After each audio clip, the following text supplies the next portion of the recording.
everybody, welcome to another Let's Play. Today we're doing part 2 of Let's Play Warhammer Age of Sigmar Skirmish as we look at Blood in the Streets Part 2 from the February 2019 White Dwarf.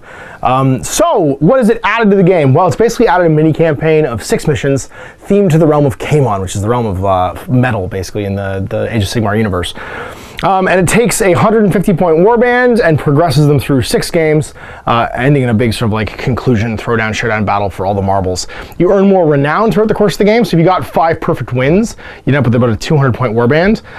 And there's new like artifacts to get. You get like the rewards from the realm. You can learn new spells if you're a wizard. All kinds of neat bits and bobs basically in the article. Now it's a bit shorter than the previous article because that one featured 7 battle plans, and it does use the battle plans and refer to the previous article. So you want to have both of these issues, January and February, if you want to run this campaign. Now, there is a bit of confusion between the 2 articles. I think something got left out. So in the previous article in February, it states that your warband needs to be at least 3 models, one of which must be a hero to be your general. And then it says in the February issue, refer to January's issue for warband creation of 150 points. And then the example articles is the battle report of them playing through the campaign. They don't have any heroes. They just have champions that have been made the general. So I'm assuming what happened is they left out the clause that says you have to include at least 1 hero or champion to be the general of your warband, because both players in the battle reports throughout February's White Dwarf are using champions as their generals, not heroes, and neither of them have obeyed the use a hero thing. It has to be at least 1 hero, 3 models. So we're assuming that's the case. It's hero or champion to be your general. So in this case, we've split in the middle. I've got a champion as my general, you got a hero as yours, and we're starting at 150, adding points as we go. So I've spent about 147. I have 3 in the bank for renown. You've spent 149, so you've 1 in the bank for renown. You get 10 for a major win. I believe it's 7 for a minor, 6 for a tie, and 5 or 4 for, like, you get something even for a loss over the course of the 6 games. So we're gonna try and film 3 today, and then we'll film 3 going forward. And I think we're gonna put this, because this is coming out on Saturday, we're gonna try and put this, I don't know what day of the week to put this in, because I really wanted to do it, because it's a lot of fun, but Wednesday is full until March right now. The problem with having every Games Workshop game on Wednesday, for the most part, except for the ones that are out of print, is that it just fills out Wednesday so fast, because basically that's what people want to come in and play. So I might put this out on Monday. We'll see. This might fill a slot on Monday, and we'll go back and forth doing them then until it's done, because I do want to put it out right now because it's fun and we're having a good time doing it. So anyway, we'll show you the teams, we'll show you the mission, we'll get this underway. So here's my starting roster. I have a Tree Revenant as my leader. He's a champion with his glaive, big damage 2 glaive there. And my other war scrolls, I have 2 Bloodstalkers, I have 3 Swordmasters of Hoth, and I have 1 Namarti Reaver. So I have like a mixed elf army here. It's a last alliance of elves and elves. And elves. We get to, it's the elementalists. We have earth, we have wind, we have the Phoenix Fire, and we have water. So yeah, it's my 4-element elf warband. And here's Jason's There Will Be Blood warband. We have a Aspiring Champion of Khorne with the Runemark Shield and his 2 Murder Axes. It's a hero war scroll leading the faction. Then you've got that's actually Magor. Yep. So Magor being Magor, hanging out. 2 Reavers, just like not the special ones, just regular Reavers. And 3 Warhounds, puts you at 149. And then what are your command traits and stuff? I forgot to actually say mine.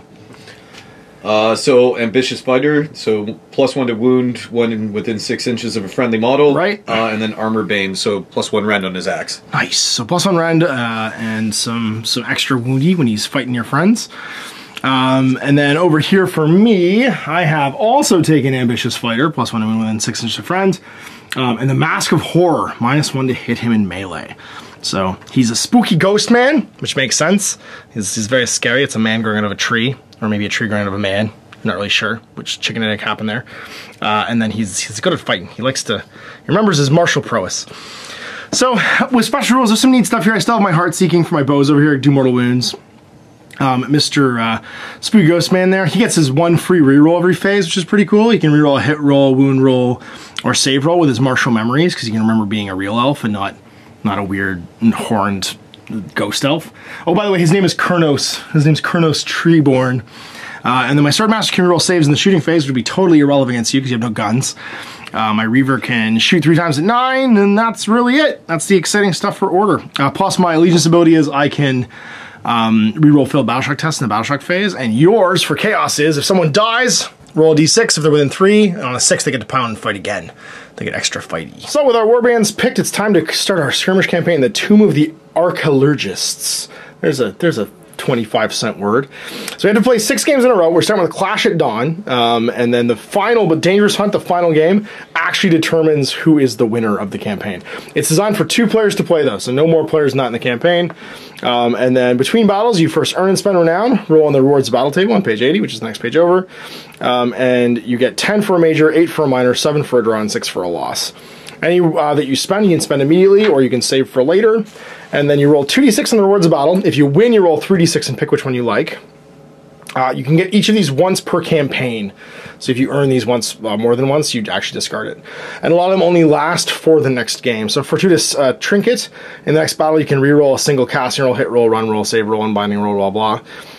You get 1 free reroll basically. Warding Glyph, in the next battle you can roll a die each time you take a mortal wound, on a 5+ it's ignored. Healing Elixir, that's the good one. But it only works for the next battle, and it only really matters if you have more than 1 wound. So it doesn't matter if you're a 1 wound hero like I am. Mercurial Shard, you can unbind spells if you're a wizard in your next game. Actually, you do that one all the time. Your general can just attempt to unbind a spell in the enemy hero phase as if they were a wizard. That's forever. Master Battle, in your next battle you get an extra command point when you start. Tactical Insight, randomly generate an additional command trait. That's awesome. And if you get an extra, if you already have an additional command trait, then you count as Master Battle instead. Alternate Artifact, you can randomly generate 1 additional artifact of power for your general. If they're a wizard, you can get one of the spells from the Magic of Kmon instead, so you use 3 specific realm spells. Vaporous Blade, unmodified wound roll of attacks by the general. It's a 6, it inflicts a mortal wound in addition to normal damage. And Legendary Hero just gets 6 free renown, which is pretty cool. You get 3 new spells that you can learn if you get the Alternate Artifact. Transmutation of Lead, it's casting 7, successfully cast. Pick an enemy unit with an 18. Until your next hero phase, have their move characteristic of the unit that you picked. And if they have a save of 2+, 3+, or 4+, until your next hero phase, you can reroll hit rolls of 1 for attacks that target them because their armor turns into gold. It gets all soft. Curse of Rust, 7+, 12-inch range. Pick an enemy unit, subtract 1 from hit rolls and save rolls from them, because their weapons start to rust away. And then Molten Gaze has a casting value of 6. Pick a point in the battlefield within 12 of the caster invisible to them, and draw an imaginary line 1 millimeter between that point and the caster. Each model that comes into contact with it takes a mortal wound. So you Hadouken basically in a straight line, which is pretty cool. All your casualties come back at the end of each game, and then Underdog, difference in renown. I think you actually have a different. No, I have a difference in renown of 2 right now. So I'm gonna get 1 reroll, 1 free tactical reroll during the course of the game, based upon the differences overall. So I'm gonna actually use this die, that I have 1 free tactical reroll in addition to my command points. So Battle 1, Treacherous Traveling. Sent on a perilous mission to the realm of Kmon, each warband has tracked their way through dangerous territory to arrive in the lands of the Audronite Alchemists. You can see here, this is the lands of the Audronite Alchemists. But in their haste, they become enmeshed in an enemy warband on the same quest. Whoever can cause the most damage will gain the upper hand as their quest for power continues. So in Clash of Dawn, the first thing is that it's nighttime, so range for guns is 12 inches, goes to 18 in the second turn, and then goes to full afterwards. Then we've got the Fog of War for deployment. So we roll off 2 deploys first, and then when you deploy a model, we go back and forth deploying models. You roll a die. 1, 2, 3, 4. You have to place it in that quadrant, not within 9 inches of an enemy model. It's already on the table. And then if you roll a 5, 6, you can pick the quadrant they go into. If they can't be placed, they go into reserve. And we fight basically as we've stumbled into each other basically in the dark. Game ends when one side is broken, so that means we go below half of our total starting number of models. If they're broken and their general's dead, it's a major for the other side. If they're broken and their general's still alive, it's a minor. Anything else is a draw. Dice off for deployment. See who goes first. I got a 3. All right, so pick a model and then roll to see where they end up deploying. 2. And who was this? Oh, sorry. No, your first one? Okay, so 1, 2, where this broken tower is right over here. It's 1, 2, 3, 4. Not within 6 of the middle, perfect. I'm gonna put down a Swordmaster. First one. Ends up in 2, so he's gonna end up over here somewhere. It's not within 9 of you. In this section, so you're gonna go over here. Be like, I'm a Swordmaster. Die for your dog. 6, so you get to pick any quarter you want. Oh, I see how you do. Outside of 9, so one extra inch. There you go. Alright, so we're going to keep going and we'll be back after deployment. All right, so we are deployed. So Chaos kind of ended up enveloping us and blocking off where we could deploy. So the Aspiring Deathbringers over here. You've got your Magor and then Puppa, 2 Reavers, 2 other Puppers, and then my Namarti Reaver way in the back over here, and everybody else kind of grouped together. So the 2 Stalkers, the 3 Swordmasters, and the boss. Chaos finished setting up first, which means they can go first in the first battle round. So hero phase, what do you want to do? Any cool hero phase stuff to do? Nope. Okay, movement it is. Dago, stay outside of 3. Bok, bok. And these fellas, they move 6, I think. You want to just, you're just rushing in? 5. Whoop. And I hope the Reavers move 6. Reavers do move 6, just Blood Warriors move 5. There you go. And those guys going forward. Dagos, you gonna come fight the Reaver? She's dangerous. She's gonna kill both those guys. Alright, so movement phase over. Shooting, you don't have any. Charging. Start with the dog. Oh, 2 dice. Yep. It goes 8. Wherever you want. Whatever you like. Yeah, move that back if you want. Sure. Pull everybody in. Magor, it's going 8. Lots of room. Exalted Deathbringer. It's going 8. Just piling in. This one. Going 7. Oh, And jeez. Oh, fails. You can spend your 1 CP to reroll it. Yep. Okay, reroll the whole thing. All day. Much better. 9. Yeah. First one. And 4. I think he probably makes it. 4.5. Nope. No, that's 5. No rerolls left. Guy. He goes 11. I might live. Alright, well that's charge phase done. I don't think I have any powers to activate, so who would you like to pick as the first combatant? Now again, if you haven't watched the first Let's Play for this, we highly recommend you have tokens on hand to mark who's fought and who hasn't. So we've got some, I'm using my my objective markers that came with my Deepkin as mine, and you've got some Stormcast objective markers to mark yours. Oh, the Spine Deathbringer? Yeah. You're trying to paste that, fella? Exalted Hero of Chaos. Yes, sorry. So D6 attacks. 3. 3 attacks. 3s and 3s. 4s and 2s. Oh my gosh. 1. 1. 2 plus. He gets +1 to wound, but you can't roll less than 1. Unless Oh you roll no! a 1. You used your CP. He potato. Does he have any rerolls?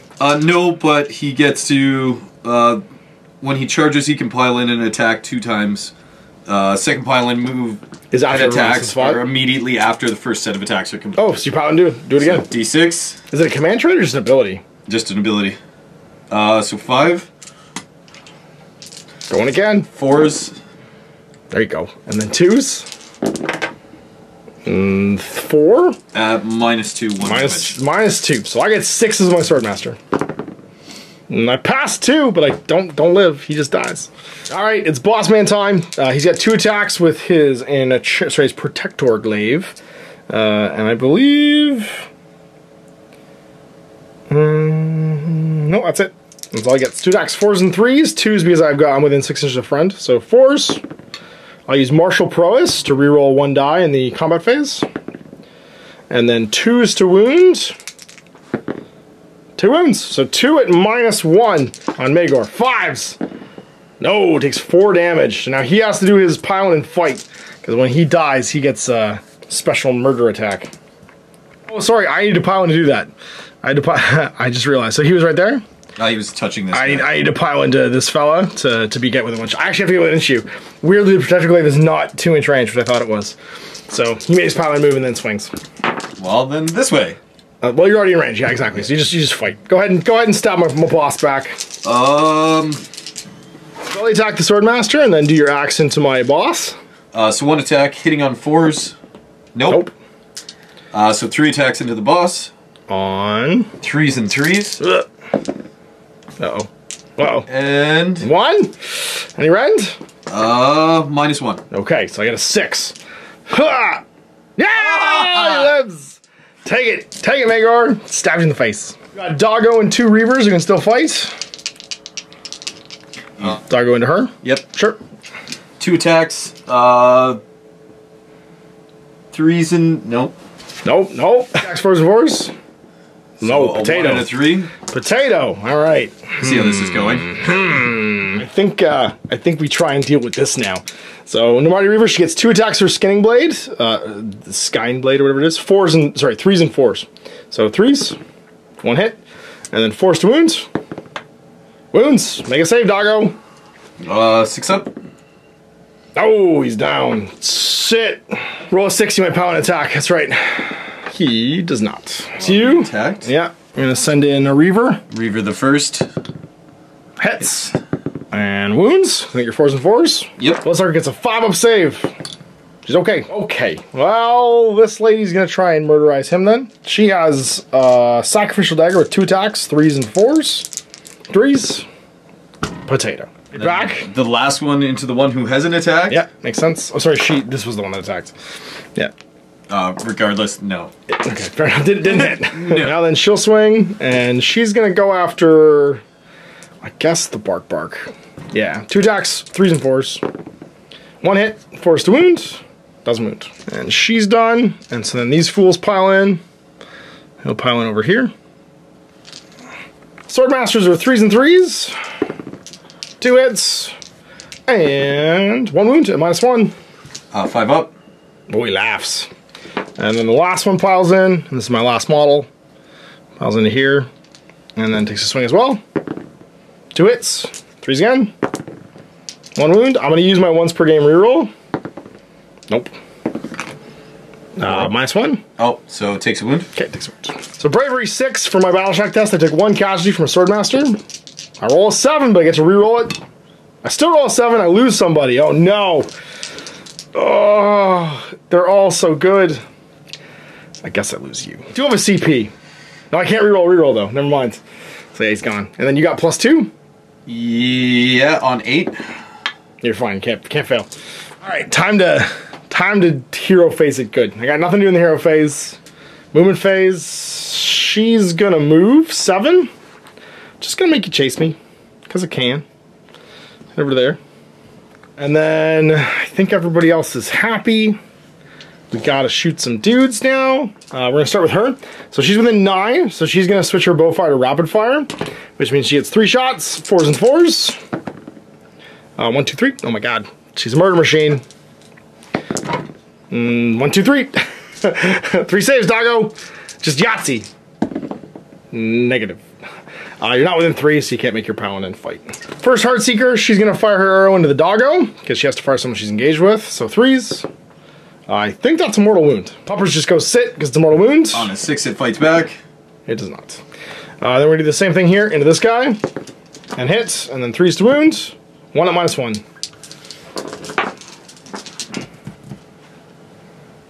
Nope. we are not wearing the big pants. Shooting. So let's do some fights. I get to pick the first person to fight. If my boss kills you, you're gonna kill me back, but you're gonna fight twice if I don't do this. No, only when I charge. Only when you charge. Oh, good. Oh, okay. Well, let's try and kill you. Boss is gonna hit you on force. I'll use a CP to reroll that. 2 hits and then 2s because I have a front within 6. Ah, and I can't use I don't have any more CPs. So 1 at -1. 5s. Laughs. And that's me done. Ruh-roh. So D6 attacks. 5. Now I did forget that it's -1 to hit me because of my Mask of Terror. So you're hitting on 5s, I think, instead of 4s. Yeah. So 5 on 5s. 2. And 3s. 2s, because he's within 6 That's right, inches yep. of So friend. So 1 wound. -1. Do I have a command point that I can spend on that? I should. No, because it hasn't been your turn yet. This is the bottom of 1. -2, I get no save. So I just take a damage and I'm dead. Alright, then I get to swing again. So she's going to fight this guy. Hit twice. Wound on 4s. Wound once. No AP. Sacrificial dagger. Kalima! Alright, so we have to kill the leader. He's already fought, so it's just me now. So Swordmaster hitting twice. Hits twice. Winning on 3s. 1 5 save. You laugh. And then she piles in and tries to kill you too. 3s. Nope. All right, end of the round. Battle shock test first. I have to pick a new leader. I'm gonna pick a Bloodstalker because their bravery 8. Oh no, my bravery automatically gets set to 6 if my leader dies, which is the same as the bravery I had. So I lost 1. Nope, we don't lose anybody else. You lost 3 on bravery 8. So if a 6 could fail. Nah, you don't care.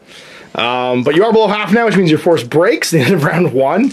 And we end up with, I think it's a minor victory for me, because you're broken, but your general's on the table still. So instead of getting a major, I have to kill your general and break you to get a major victory. So I'm going to get 7, you're going to get 6, I believe. So you earn and spend renown right away, which means that my 3 in the bank goes to 11. I'm going to spend 5 of it, leaving 6 to upgrade one of my snake ladies to be a crone, and that's going to give her +1 hit with her shooting. What's super handy about +1 hit is it also means that now her mortal wound generation, it's not an unmodified roll, it's just a 6+. 5s become 6s. So she's shooting on 2s, stabbing on 2s, and she's doing a mortal wound when she shoots on a 5+.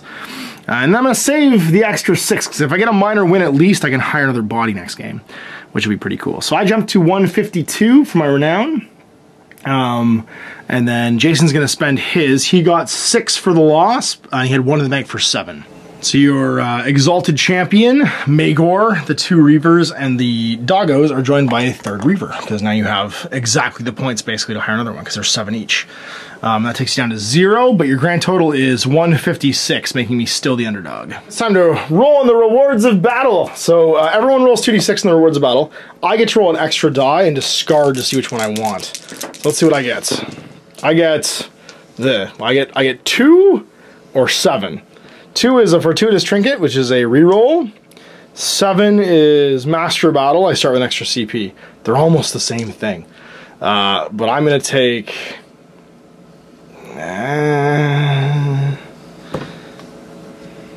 I guess just fortuitous trinket. Yeah, I'll start with fortuitous trinket. And then for you, you get a 5. You find the Mercurial Shard. You can unbind a spell as if you were a wizard. So you have to imagine with the Khorne champion, he just scowls really hard at the wizard and the spell goes away. Because that just makes sense from the point of view of your being a champion of Khorne. And that one's forever. So you have the Mercurial Shard now forever. You can unbind forever. Not that I have any wizards, but I could, I guess hire one somehow, maybe? Our casualties get replenished, and we generate next game's underdog bonus, which is again going to be 1 reroll for me. So I effectively have 2 with the fortuitous trinket. So I'll go to 2 for game 2. Next game is the Sublime Gateway. Having located the alternate laboratory, one warband begins to search the entrance to the complex.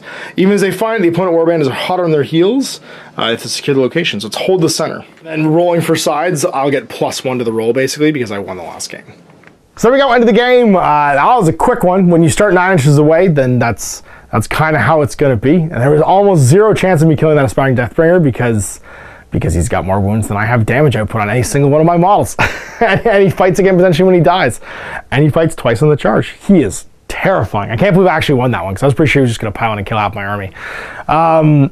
Yeah, so next round, we're going to try and find the entrance to the laboratory of the Arcallurgists. Yeah, those guys. Them guys. Yeah. The tomb of the Arcallurgists in the realm of Caemon. So it's pretty exciting. I'm stoked to see what happens next round. You'll see that in a couple weeks. We'll have this probably airing on Mondays. I'm probably just going to put it in Mondays just to do it because I want to do it. And it's been fun. So yeah, we'll see you for round 2 soon. Big thanks for watching. Big thanks for Jason coming and doing it. Until next time, I'm Ash. And we're going to... I hope you enjoyed that video. If you want to support the channel, of course, like and subscribe and hit the little bell below to get notifications when I post future content. I do post stuff 7 days a week. If you want to support the channel further, you can, of course, buy a t-shirt through Spreadshirts, buy a measuring gauge or objective markers from Death Ray Designs, or, of course, most importantly, there is Patreon. Patreon is what makes all this possible, keeps the lights on, pays for the studio costs, pays for the equipment, model costs, and everything else, and most importantly, puts food in my kids' bellies and a roof over their heads. Big thanks to everyone past, future, who supported me. I do this stuff because of you guys, and of course I will continue doing it as long as I can.